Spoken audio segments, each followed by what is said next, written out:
Appartenance religieuse de peinture murale funéraire à Hadera, à côté de Césarée maritime en Israël. Un tombeau peint a été découvert dans les années 70 à côté du ruisseau de Hadera, à environ 4 km au sud-est de Césarée maritime. Voilà. Sur le littoral israélien. Il a été daté du IIe siècle après Jésus-Christ, d'après des considérations archéologiques, et particulièrement le mode d'enfouissement qui combine à la fois arcosolium et le coulis. Les archéologues ont aussi suggéré qu'il appartenait à des propriétaires juifs. Néanmoins, en l'absence des indications spécifiquement juives, je propose de reconsidérer leur identification. Une comparaison avec d'autres programmes funéraires peints découverts en Israël indique que la tombe pourrait être tout aussi bien païenne que chrétienne.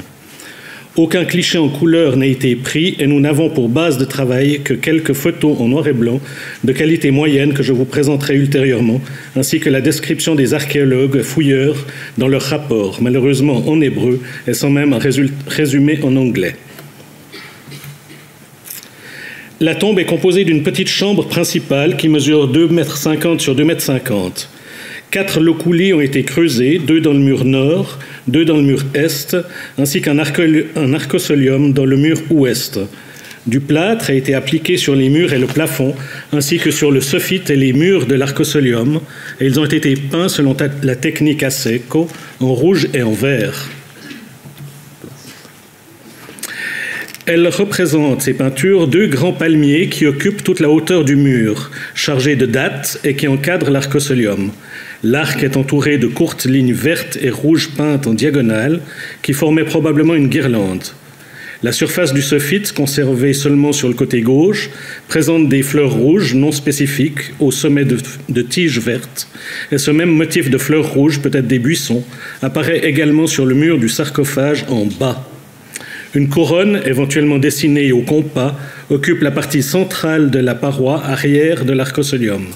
Elle est nouée par un ruban rouge se terminant par 2 boucles, aux extrémités également bouclées. D'accord.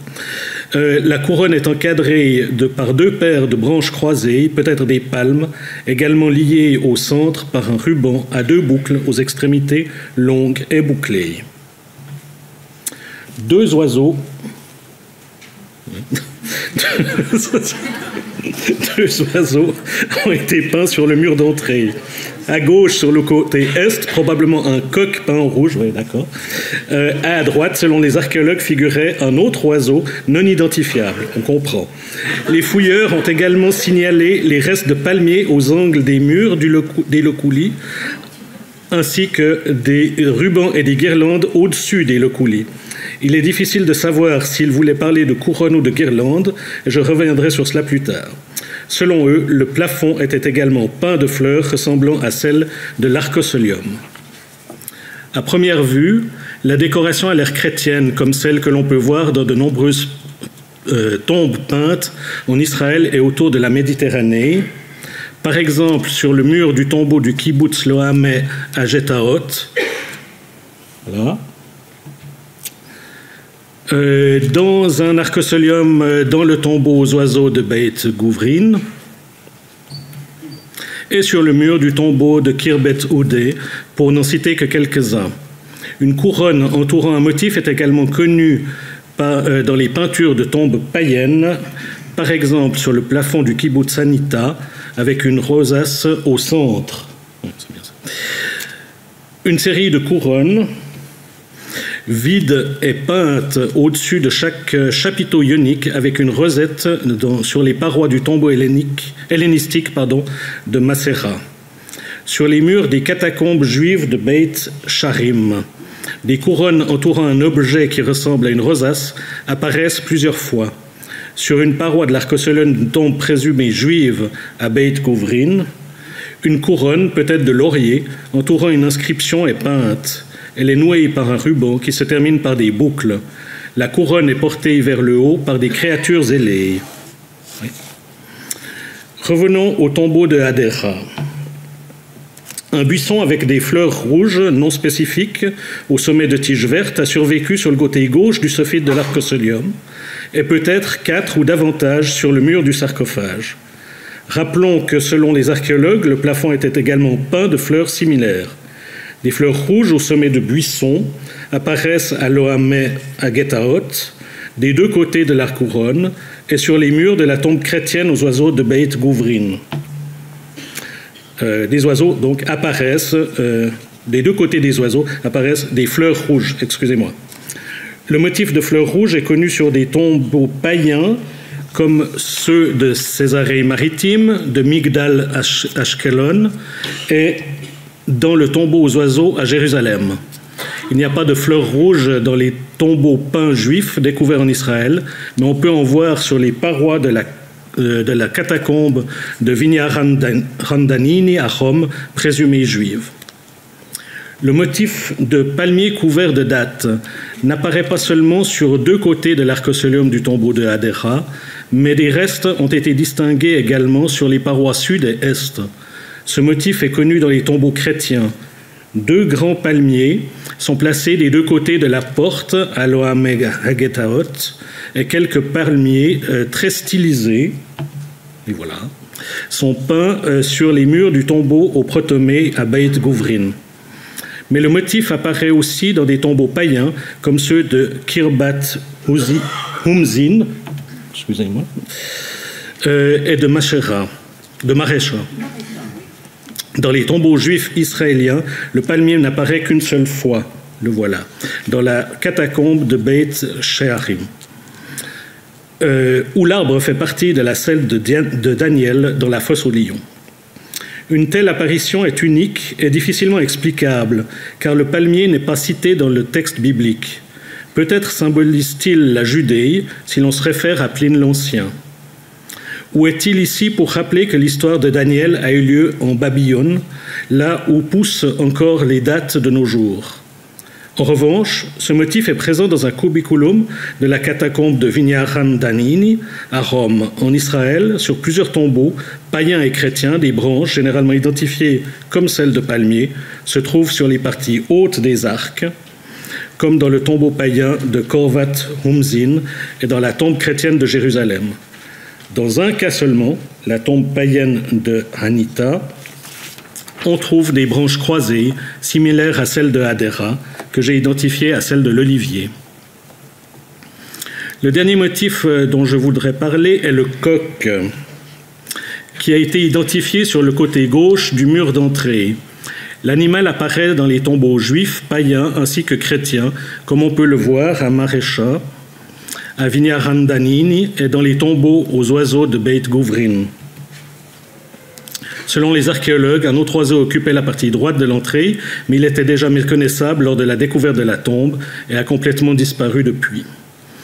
La représentation d'oiseaux de part et d'autre d'une porte d'entrée ou d'un mur est familière dans les tombeaux de toutes les cultures, et il ne s'agit pas seulement d'un coq.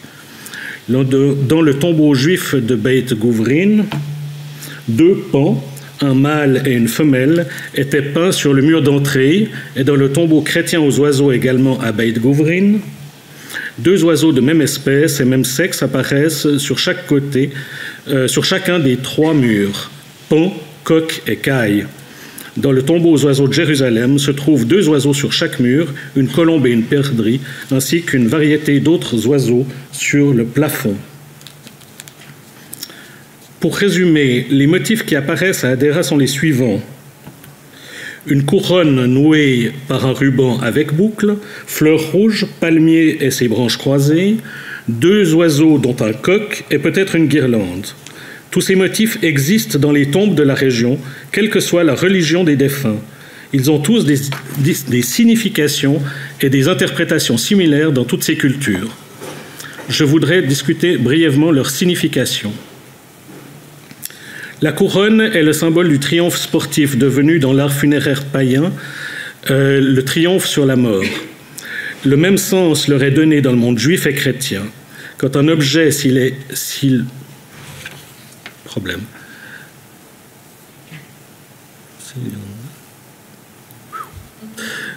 quand un objet, s'il y en a un, est peint dans la couronne, il est considéré comme ascendant vers le ciel dans le sens d'une apothéose. Vous avez compris? Bon, moi aussi. C'est Clément d'Alexandrie qui nous renseigne sur le transfert de signification par l'objection de leur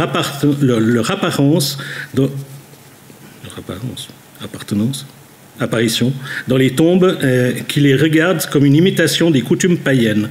Les objets n'étaient pas directement mentionnés dans les anciens écrits juifs, mais ils étaient tolérés par les sages de la Mishnah et du Talmud dans divers contextes. Ils étaient placés sur les défunts ainsi que sur les tombeaux et ou les pierres tombales. Les guirlandes ont les mêmes significations que les couronnes parce qu'il s'agit en fait de couronnes qui n'ont pas été nouées. On peut les voir dans les tombes de toutes les religions de l'époque, païennes à Marécha, juives à Beit el-Sharim et chrétiennes à Jérusalem. Elles ont également le rôle de délimiter un lieu en le sacralisant, partageant ainsi le même sens que les rubans, comme cela est montré à Marécha. Les fleurs rouges peuvent être appelées fleurs d'Élyséum. Ainsi, les coquelicots sont connus comme un attribut de Perséphone, la femme d'Hadès et de sa mère Déméter, la déesse de la croissance et de la fécondité. Leur couleur rouge est identifiée au sang. De la même manière, d'autres fleurs rouges étaient comprises comme une métaphore des héros décédés. Ceux-ci s'incarnaient sous la forme d'une fleur rouge comme Attis ou Adonis. Sur une épitaphe, on peut lire que le défunt demande que ses cendres soient transformées en rose et en violette. Leur signification a été, probablement elle aussi, transférée du monde païen au monde juif et chrétien. Cela peut être déduit de la lecture des pères de l'Église, comme saint Ambroise, qui interdit l'utilisation funéraire des fleurs, car, et je cite, « notre lys ou rose est Jésus ». Les fleurs ont trouvé leur place dans les représentations du paradis, juifs comme chrétiens, éparpillées librement sur la surface ou au sommet de plantes ou de buissons. Le palmier et ses branches symbolisent le triomphe sportif dont les vainqueurs sont couronnés, comme l'écrivait Plutarque en détaillant les caractéristiques pour lesquelles il a été choisi. Le palmier a trouvé sa place dans l'art funéraire comme victoire sur la mort. Il apparaît souvent sous une version simplifiée, c'est-à-dire sous forme de branche. Chez les Juifs, le palmier est identifié au juste, comme il est mentionné dans les psaumes 91, 13. Chez les chrétiens, il devient en plus le symbole de la victoire chrétienne. Et, je cite Tertullien, apologétique 53, « Nous avons remporté la victoire lorsque nous sommes tués. » Et aussi, ceci est notre robe brodée de palmes. Selon Cassiodore, le sens athlétique, entre guillemets, de la palme a commencé dans l'Antiquité avant d'être adopté par le christianisme. Le palmier est identifié à l'arbre de vie et il est devenu le symbole des martyrs, selon Pseudon Matthieu, qui a amené selon Pseudo Matthieu, a été amené au paradis par Jésus lui-même. Le motif que j'aimerais aborder également est le coq. Il a été associé à des divinités solaires car il annonce le lever du jour, l'aube qui chasse les ténèbres de la nuit. Le coq est l'oiseau sacré des déesses Perséphone et Déméter, ainsi que celui d'Hermès Psychopompe, dont il servait aussi d'attribut. Élien le mentionne comme symbole de fécondité et par conséquence, la mort et la résurrection lui sont rattachées, exprimant le cycle de la vie. Le combat de coq est souvent utilisé, le coq triomphant étant alors considéré comme vainqueur de la mort. Les significations de fécondité sont mentionnées chez les Juifs et selon le Talmud, Gittin 57a, le coq a laissé éclater son chant lors de la visite de Dieu dans le jardin d'Éden. Cela a été interprété comme réveillant les morts et faire l'éloge au Seigneur. Chez les chrétiens, le coq est également vu comme l'oiseau qui disperse les démons qui errent la nuit.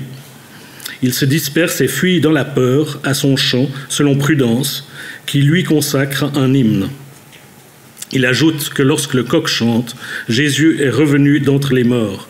Ainsi, la résurrection du Christ est symbolisée par le chant du coq.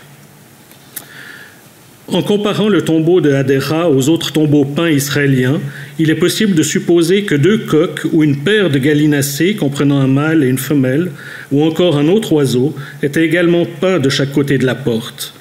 Tous les motifs mentionnés ci-dessus ont le sens de promettre aux défunts des trois religions de la région, la résurrection et une vie bénie après la mort. C'est pourquoi il n'est pas possible de déterminer l'identité des commanditaires ou propriétaires de la tombe avec certitude, surtout en l'absence d'inscription ou de motifs spécifiques, comme une croix ou une menorah, la lampe juive à 7 bras. Le tombeau est daté par les archéologues du IIe siècle selon sa structure. À cette époque, la population dans la région était mixte, essentiellement païenne, mais avec une minorité juive et une minorité chrétienne. 7 lampes en céramique ont été retrouvées dans la tombe, dont 6 décorées avec des reliefs. Les archéologues ont identifié les motifs suivants. 2 Hermès, un Hercule tenant une peau de lion, un bélier du zodiaque et une Léda et le cygne. Il suggère que la population juive était fortement influencée par le monde païen hellénistique qui les entourait, expliquant ainsi les lampes juives. Je ne suis pas certaine que les lampes 2 et 3 représentent le dieu Hermès, surtout que le motif de la lampe numéro 2 ressemble plutôt à une victoire, une tuquée ou un athlète vainqueur, et le motif sur la numéro 3 peut être n'importe quel sujet, même Atlas ou... Oh, on l'a perdu. Voilà. Alors attends, ça c'était la combienième? D'accord. Donc je reprends.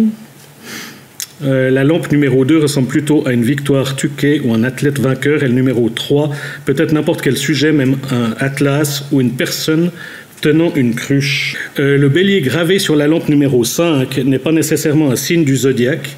D'ailleurs, on le trouve souvent dans des scènes dionysiaques, mangeant des raisins comme ici.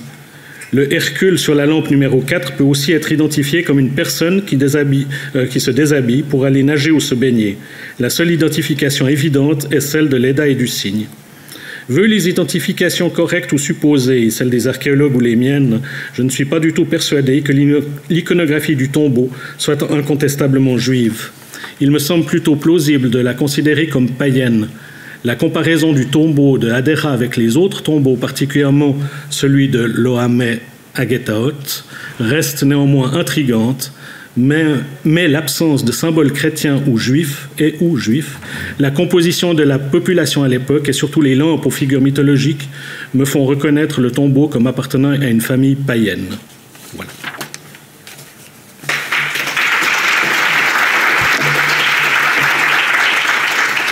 Merci Yves pour cette lecture.